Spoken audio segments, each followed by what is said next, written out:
Welcome back to My Mom's Basement, ladies and gentlemen. If you're a longtime listener of the show, you know this interview is a long time coming. With me now is the American Dragon, Daniel Bryan. Bryan faces Roman Reigns this Friday for the Universal Championship on Friday Night SmackDown. It'll be live on Fox at 8. And if Bryan loses, he has to leave SmackDown. I'm looking forward to this match a ton, Daniel, because I feel like you and Roman have such great chemistry together in the ring. And correct me if I'm wrong, but even going back before your first singles match at Fastlane 2015, like even the Team Hell No and Shield stuff, felt like you guys just clicked. What do you think that was between you and Roman?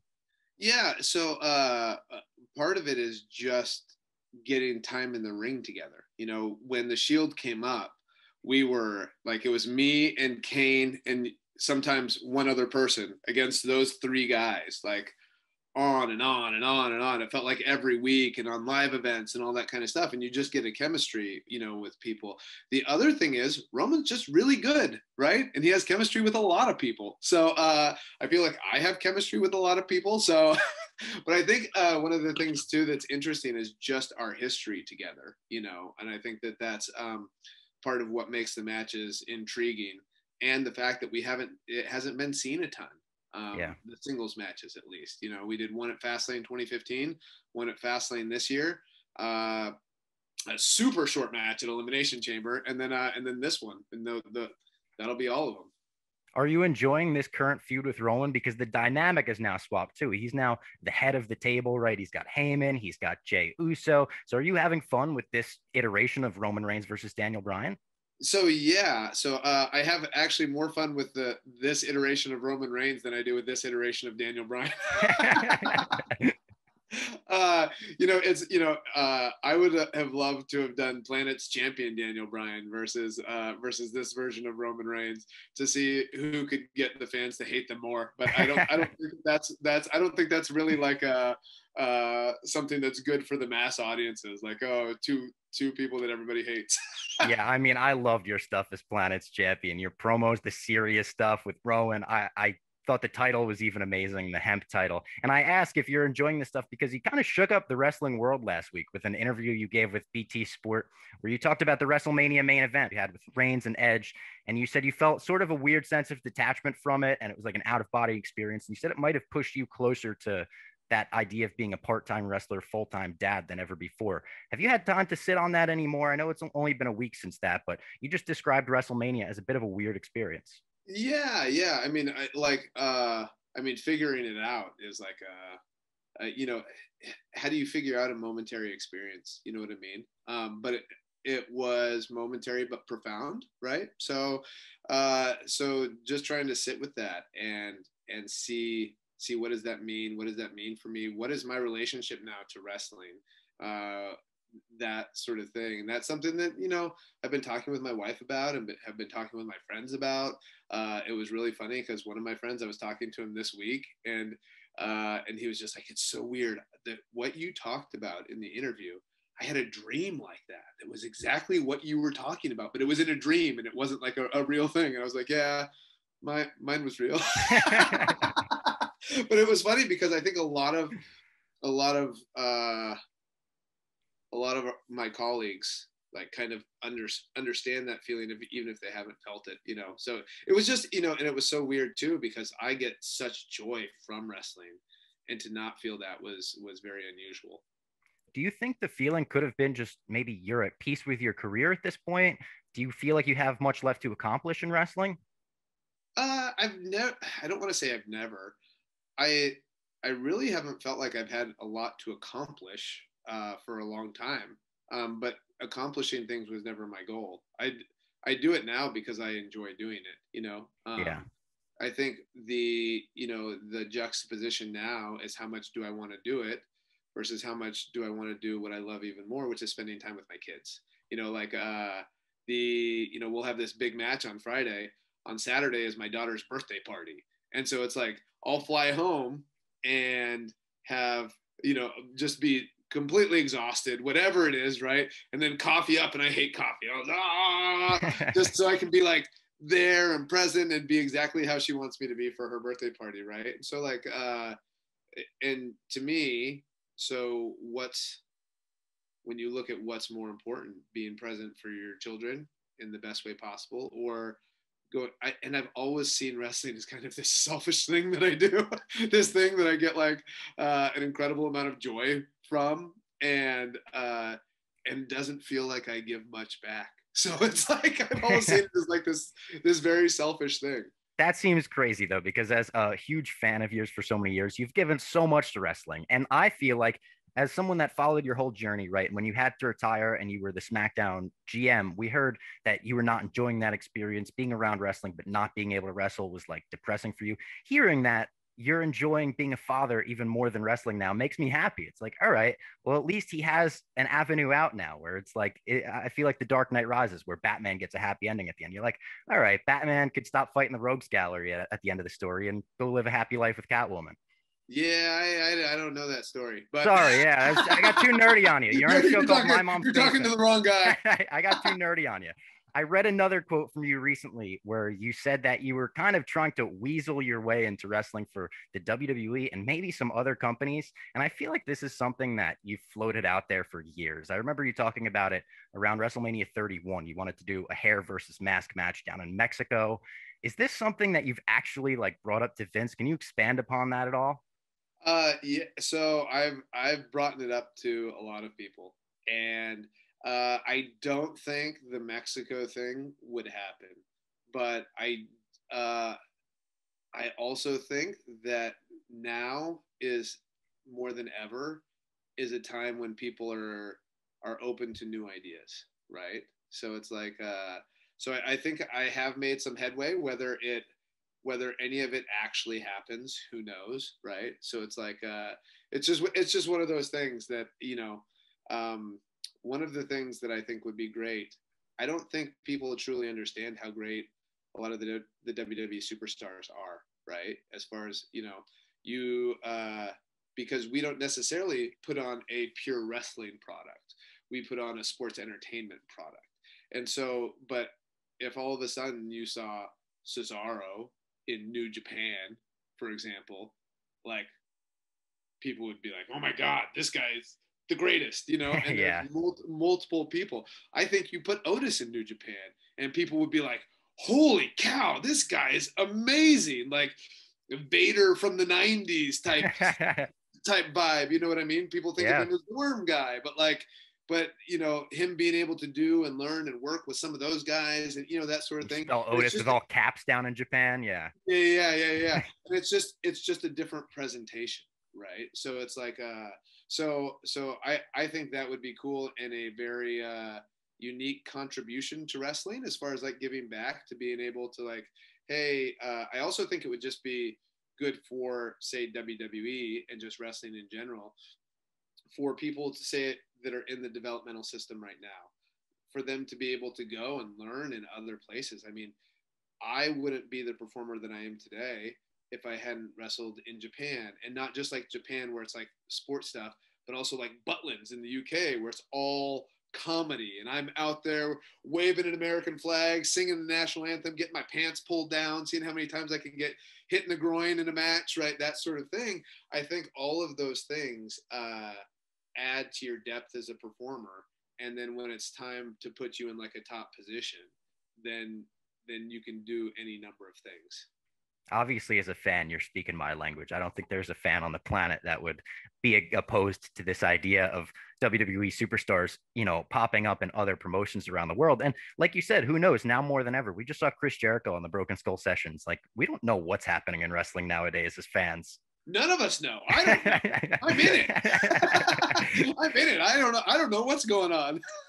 To change topics a little bit, I want to talk about the Wrestling Road Diaries, which is an old school documentary that you were in with Colt Cabana. It's something that I've watched 100 times as a wrestling fan. And one of my favorite aspects about it is it shows you guys giving seminars back in the day. And I know you didn't love doing that, but actually getting to see your perspective on wrestling and kind of the way you break down the psychology of things was fascinating to me.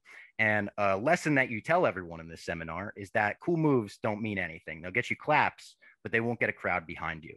And I wanted to know, if Daniel Bryan was running a seminar in 2021, what would be a main lesson you would want to get across to the next generation? Oh gosh. I don't know. I think the main thing would be focus on the fundamentals and try to work your storytelling around fundamentals. because so I feel like a lot of fundamentals, then you can add. I mean, it doesn't take long to learn a cool move. Like, I may be an exception, but I don't think so. Like, I could teach Chad Gable's definitely an exception, but I could teach Chad Gable. Like, say Chad Gable sees a move and he's like, or it comes up like, hey, I need a cool move. He's never once come up to me and said that, but say he does. Say he comes up to me and says, I need a cool move. Okay, I'll find him a cool move, and he can learn that cool move in under 5 minutes, right? It's learning how and when to use the cool move, right? And so I think one of the things that that New Japan has really excelled at, because they put their rookies in a lot of matches where they're not allowed to do anything but basics. So when they do a Boston Crab, they have to learn where to put a Boston Crab to make a crowd care, right? That sort of thing.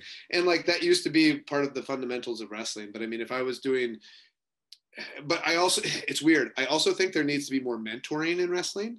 Like William Regal was a tremendous mentor for me and still is, right? Like I had a match with Cesaro in the PC, right? In front of no people. And it was so much fun, and we're just grappling and all that kind of stuff. And he sends me a text, and he goes, all that grappling and everything you guys were doing looked great, but because you pinned him in a way where his shoulders weren't being forced to the mat, like exposes the whole thing. And I watched it back. I was like, oh my God, he's right. If I'm watching this with like a real in-depth thing, and like that's one of the things I appreciate. I don't want somebody to just like, oh yeah, that was great, oh, that was awesome or whatever. I want somebody who's going to be like, hey, like here's something that you can do to improve, right? And so but I actually think it's hard. I don't want to say it's impossible, but I think it's very difficult for people to learn in the seminar style. I think there needs to be more mentorships in wrestling where it's like, you're really, if you read Shawn Michaels' book, right? Yep. Which I think was ghostwritten, but he still he was yeah.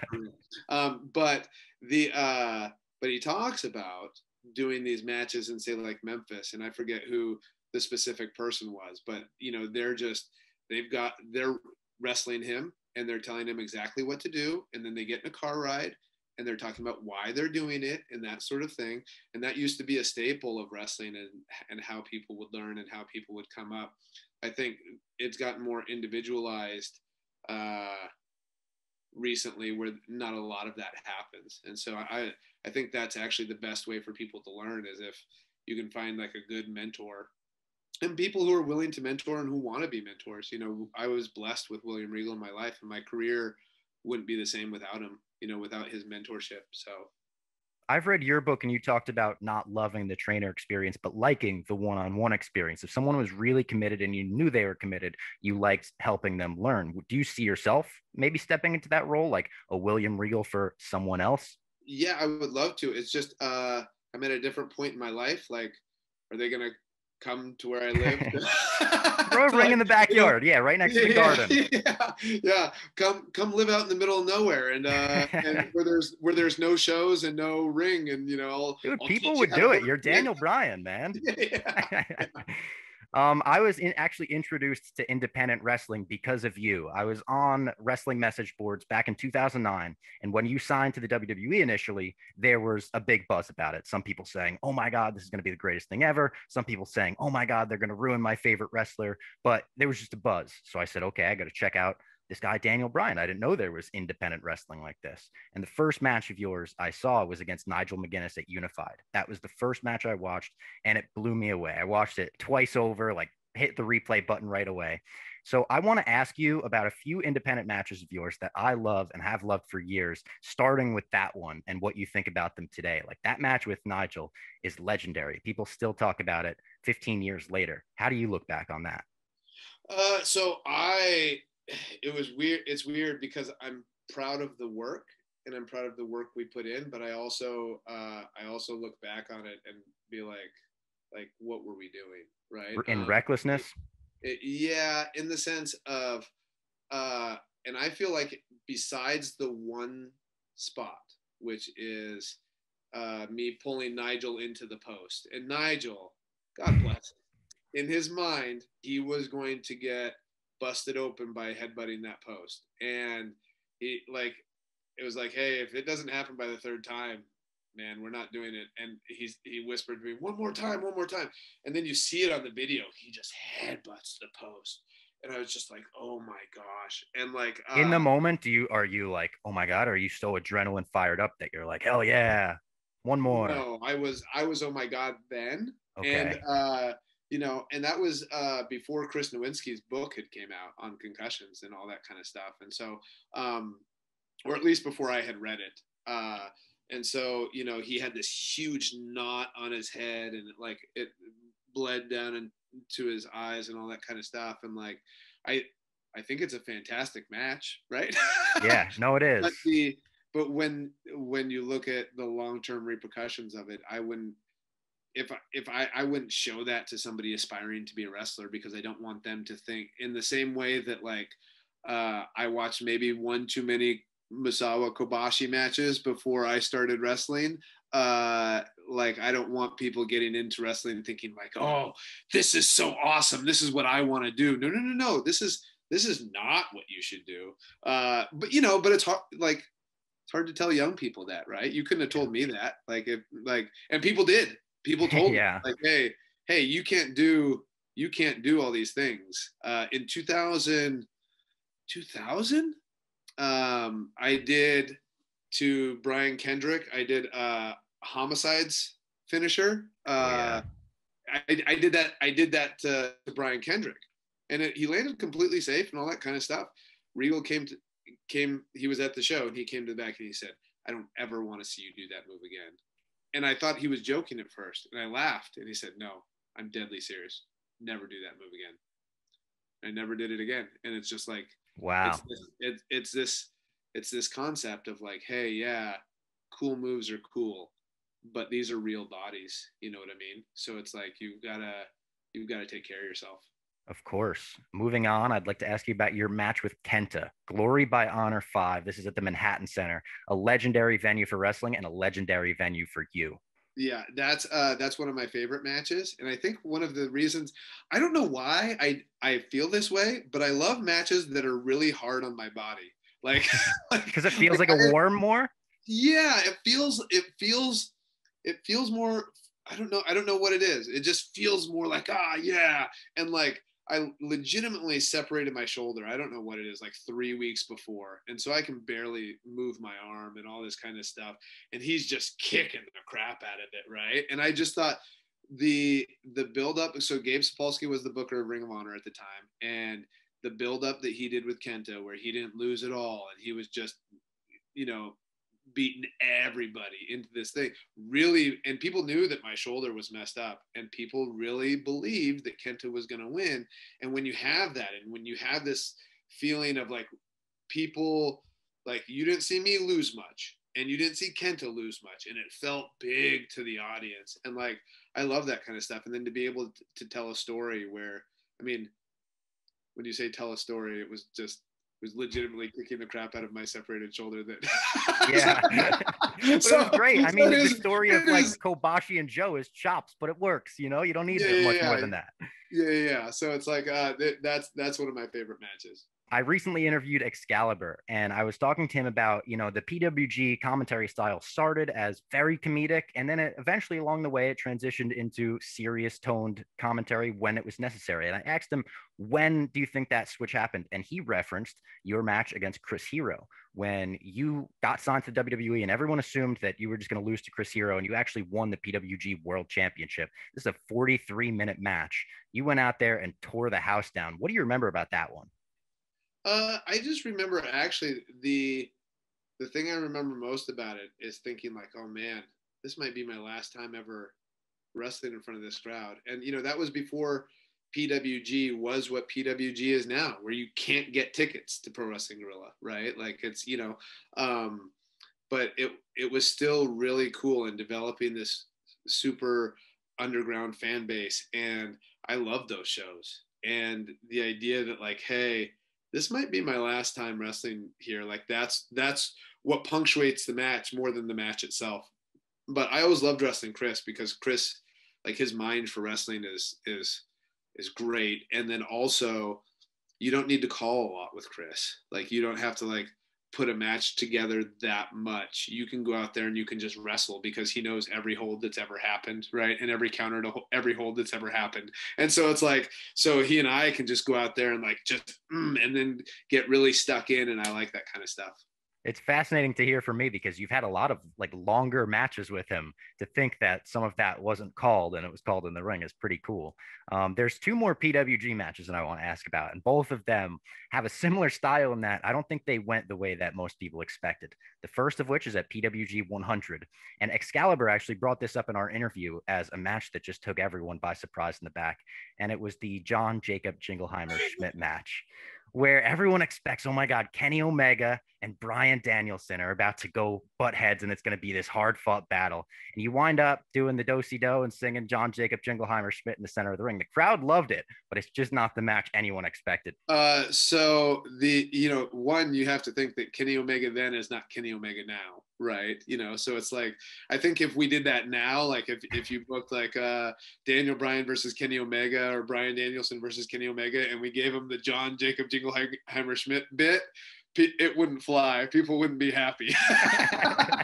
but at the time, he was like a little bit, substantially lesser known than he is. He was now. wrestling like 7-year-olds and stuff like that. Yeah. Yeah. But I remember, so we were at a hotel and we were like, he I don't know if he floated the idea of something or another, and then we just started riffing about like this thing, and then I laughed it off. I'm like, yeah. It's like, no, what if we actually do it?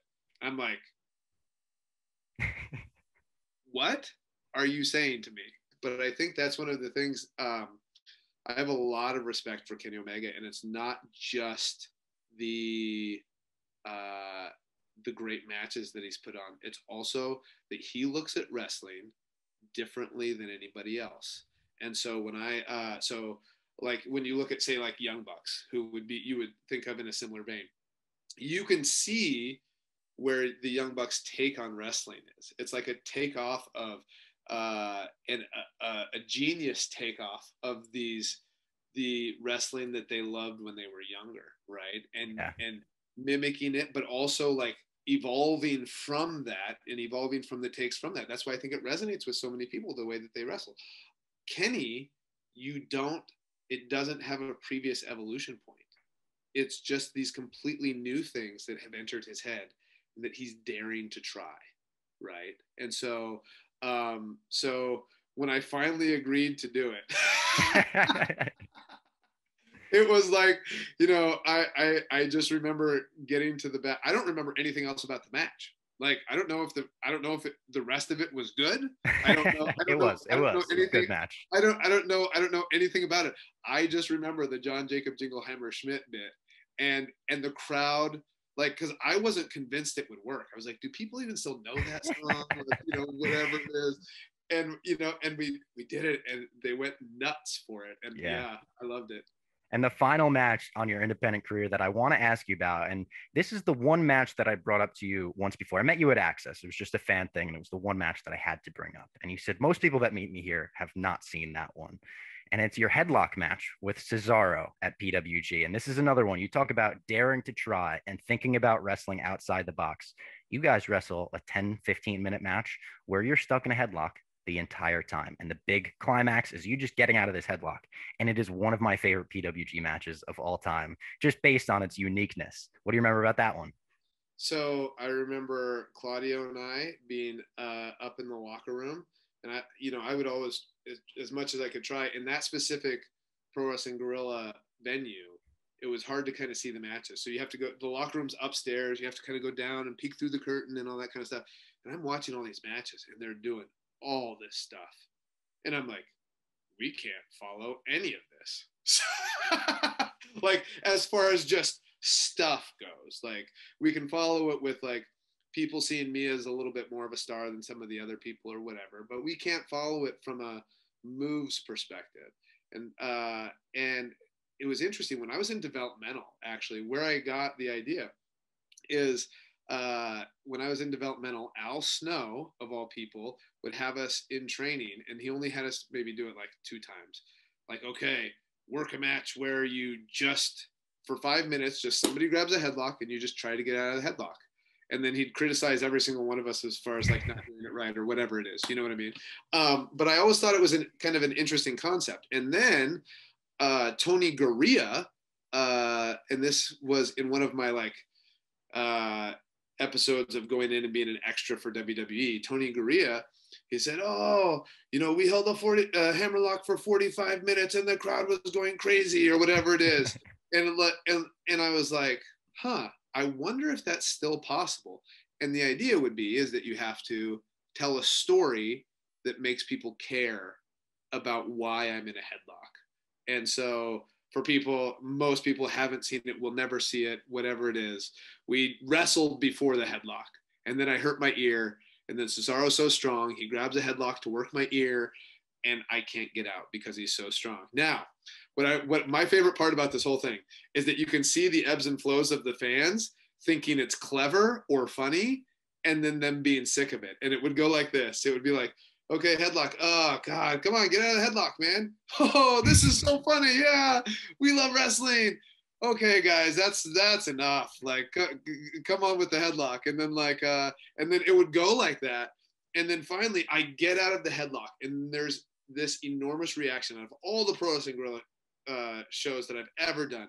The biggest reaction I feel like I've ever gotten was getting out of the headlock, drop down, O'Connor roll, 1, 2, 3, and there was a huge reaction to that. And then after the reaction, everybody's like, "Oh, wait, that wasn't what I wanted. I wanted something. We wanted something more." And I was like, "Nope, that's it." But it was like, I think it's actually one of my crowning achievements as an independent wrestler. I'm so glad that you love that match as much as I love that match. Yeah. I have a deep-seated passion for that match, and it's really funny because after that match, they didn't bring back Claudio for like. Damn, poor Claudio. All right, my final question for you, Daniel. I really appreciate all the time. If you could narrow down your career to 3 defining matches, which 3 matches would you choose for someone to watch and say, "This is Daniel Bryan"? Gosh, that's really hard. I think my favorite match in my WWE career is my match with Kofi at WrestleMania 35. It's just, to me, it's just so special and such a cool moment, and it's also one of the things that I love is because it's Kofi winning at the end. So like, let's say WrestleMania 30, right?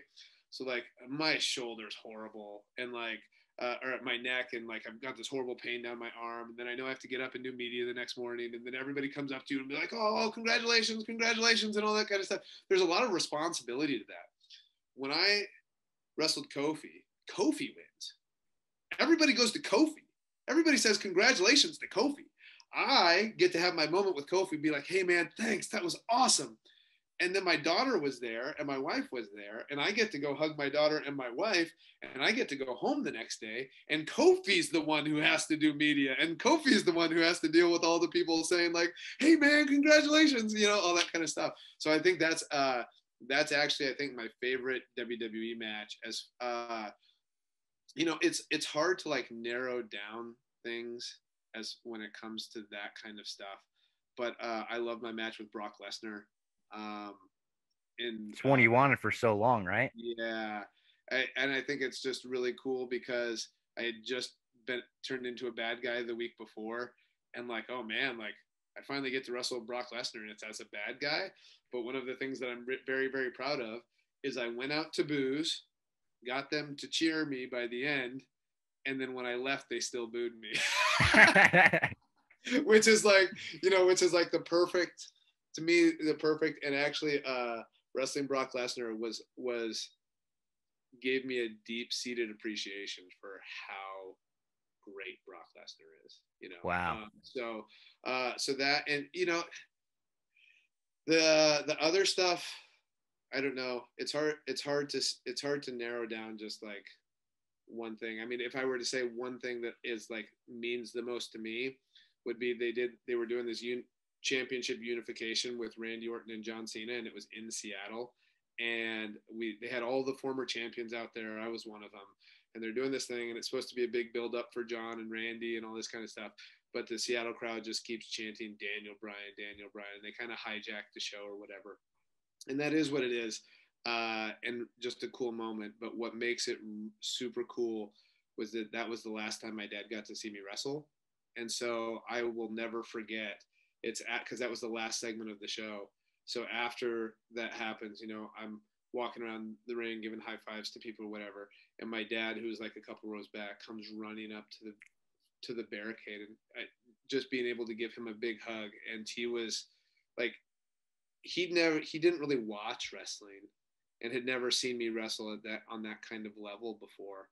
And like, he came, and people, like, the whole arena was just chanting his son's name.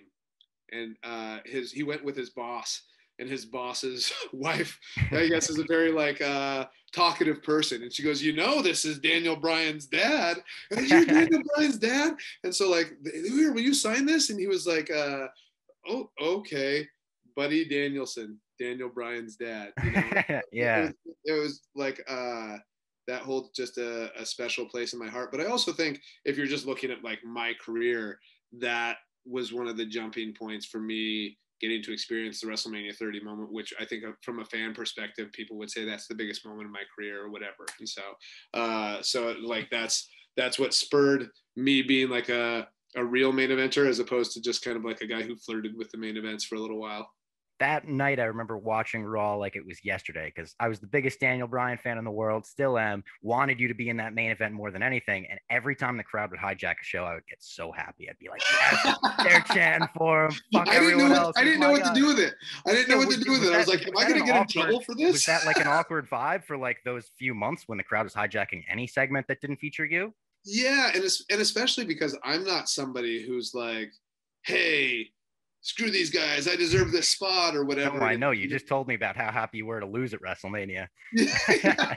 And so it's like, like, I don't want anything bad for Batista, right? Like, seems like a great dude. Yeah.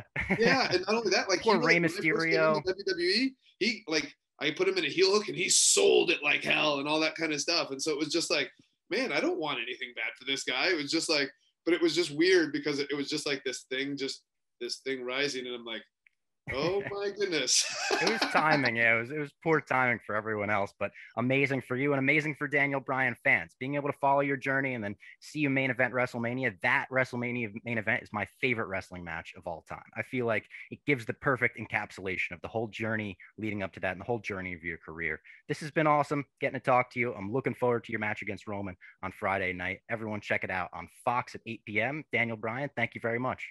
Yep, thank you very much.